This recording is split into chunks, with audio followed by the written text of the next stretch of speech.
Bismillahirrahmanirrahim. Alhamdulillah Rabbil Alamin. Bismillahi wassalatu wassalamu ala Rasulillahi. Assalamualaikum warahmatullahi wabarakatuh. Pagbati po ng kapayapaan at awa ng Panginoon Diyos sa inyong lahat. Isang magandang umaga po. Isang makasaysayang umaga. Dahil ito pong mga panukala na ito, marami na pong beses itong ipinanukala. Pero laging tulala lang. Hindi po natutuloy.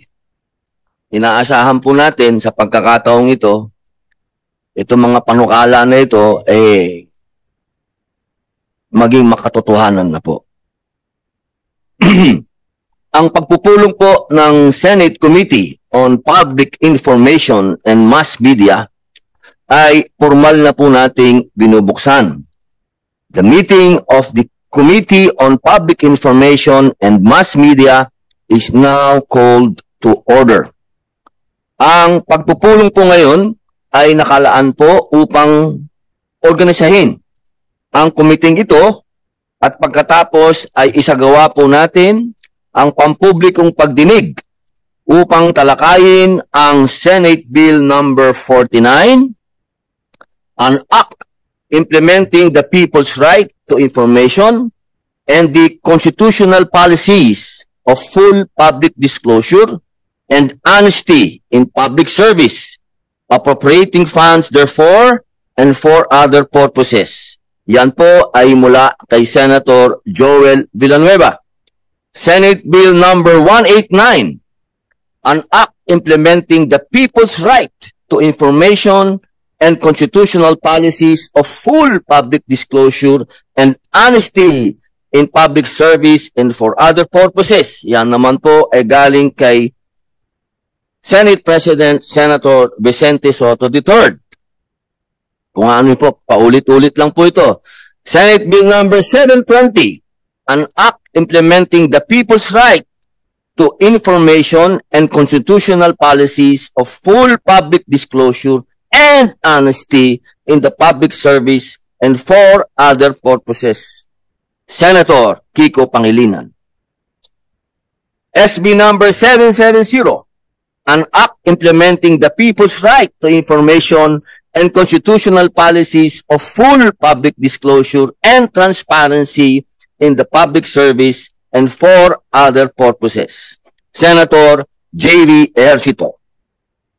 SB number 853, an act implementing the people's right to information and constitutional policies of full public disclosure and honesty in the public service and for other purposes.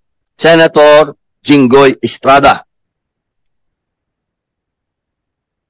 Ang jurisdiction po ng committee, ayon po sa Rule 10, Section 13, Subsection 28, ng Rules of the Senate ay sumasaklaw sa lahat ng usaping may kinalaman sa pampublikong impormasyon, mass media, at serbisyong pang-broadcast.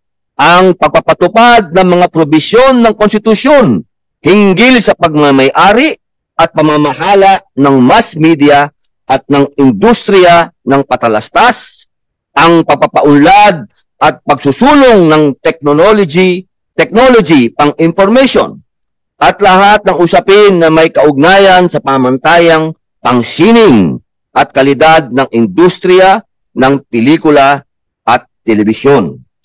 All matters relating to public information, mass communication, and broadcast services. The implementation of the provisions of the Constitution regarding ownership and management of mass media and the advertising industry. The development and promotion of information technology and all matters relating to artistic standards and quality of the motion picture and television industry. Ang komite ay gagabayan po ng Rules of the Senate at ng Rules of Procedure governing inquiries in aid of legislation. Akin pong minumungkahi na atin pong pagtibayin ang Rules of the Senate at ibang rules of procedure governing inquiries in aid of legislation bilang panloob na tuntunin ng committee. Sa puntong ito, tayo po ay dadako na sa pampublikong pagdinig upang talakayin po ang mga nasabi ko pong bill number 49, 189, 720, 770, and 853. People's Freedom of Information Act na ang may akda ay sina Senator Villanueva, Soto, Pangilinan, Ejercito, and Estrada. Nais ko pong tawagin ang aking kaibigan at committee secretary, Binibining Bernardine Mahinay, upang ipakilala po ang ating mga panauhing pagdangal. Magandang umaga po, Mr. Chair. This morning, we have the following guests from the Presidential Communications Office under the Freedom of Information Project Management Office, or FOIPMO. We have Attorney Danica Orculio, Chief of Policy, Planning, and Support, Presidential Communications Office of the FOI program. Together with her is Ms. Krisha Casey Avejar. She is the Chief Communications and Capacity Development Division. We also have from the National Printing Office, Attorney Kathy May Elnas, its legal officer. And from the News and Information Bureau, we have Mr. Jericho Paloma, the officer in charge. From the Philippine Information Agency, we have Mr. Rafael Zapanta. And from the Department of Budget and Management, under the Philippine Open Government Partnership, or the BBM-POGP office, we have Attorney Jose Miguel B. Solis. Yes, sir. From the Department of National Defense, we have Attorney Jordana Arancillo of the Legal and Legislative Affairs. From the National Security Council, we have Attorney Aisel Pangan. From the Philippine National Police, we have Police Colonel Pablito Asmon Jr. He's the Directorate of the Directorate for Investigation and Detective Management Office, DIDM, and together with him is Police Brigadier General Antonio Maralag Jr., Directorate for Police Community Relations. We also have from the Securities and Exchange Commission, Mr. Chair, Attorney Abigail Shakina Tria, the SEC. From the Bangko Sentral ng Pilipinas, we have Mr. Perfecto Hugo. He's the Deputy Director for Communication. Of course, from the Commission on Elections, we have its Executive Director, Attorney Teopisto Elnas Jr. Morning, sir. And with him is Director Maria Lea Alarcon, the Director for Procurement Management Department. From the National Press Club, we have its President, Mr. Lionel Abasola. And from the Right to Know Right Now Coalition, we have its convener, Attorney Nepomuceno Malaluan. We also have, Mr. Chair, from the Makati Business Club, the Projects and Grants Manager, Ms. Gita Keswani. And from the FOI Youth Initiatives, we have its convener, Mr. Aljon Patrick Akupan. That's all, sir. Maraming salamat po. Bago po tayo mag-umpisa, lais ko lamang pong kilalanin at ipakilala po ang atin pong hinahangaan at ginagalang sinasaluduhang senador, Senator Erwin Tulfo. Maraming salamat po, Mr. Chair.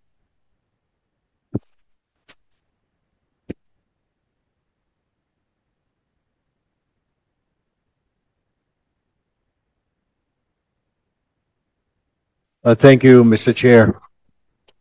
Mr. Chairman, distinguished colleagues, for more than 3 decades, I have walked the difficult path of a journalist.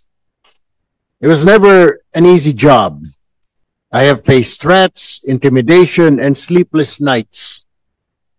But I stayed the course because I've always believed it to be my calling to give a voice to the voiceless, to expose corruption where it hides, and to seek truth and justice for every ordinary Filipino. It is for this reason that this committee is close to my heart. And now, as a legislator, I carry that same mission into these halls. This is why I filed Senate Bill number 1361, the Freedom of Information Act. Our people have long been promised transparency, yet today, many walls still stand between them and the truth. FOI tears down those walls. It gives every Filipino the power to know their taxes are spent wisely, who profits from from it, from their sweat, and who among us betrayed their trust. Mr. Chairman, in these times when we continue to uncover revelations of large-scale corruption in government, the relevance of FOI cannot be overstated. The truth is the strongest weapon we can give to our people. Without it, there can be no real accountability, no real justice. Ang problema po kasi, matagal na pong nangyayari ito at matagal na po itong korupsyon sa ating bayan. Hindi lang po kasi pinupuna at hindi lang po kasi nakikita dahil pilit na itinatago. Itinatago dahil sa mata ng taong bayan.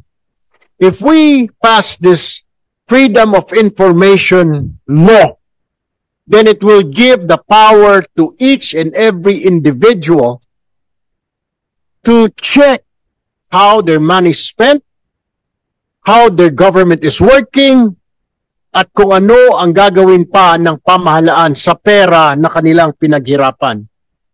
This fight for transparency, Mr. Chairman, is not just about passing a law. It is about restoring faith in government.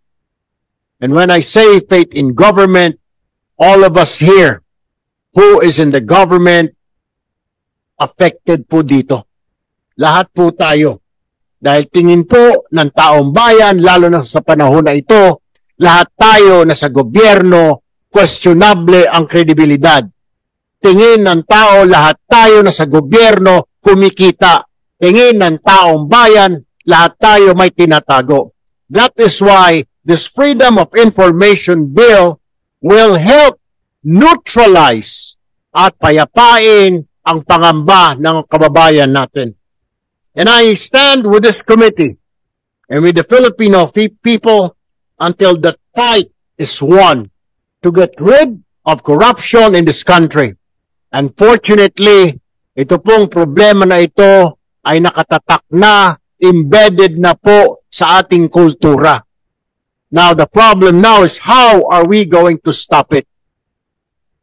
Maraming salamat, Mr. Chairman. I will definitely work with this committee para maipasa po itong Freedom of Information. Maraming salamat, Mr. Chair.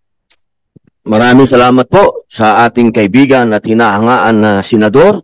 Napakaganda po ng inyong talumpati at hindi ko na po babanggitin din ng aking talumpati sapagkat nasabi nyo na po. Talagang ramdam na ramdam po namin lahat, Senador Erwin Tulfo. At akin pong ikukonsidera kaagad ang inyo pong panukalang batas na Senate Bill number 1361 kapag ito po ay na-refer na sa aking committee.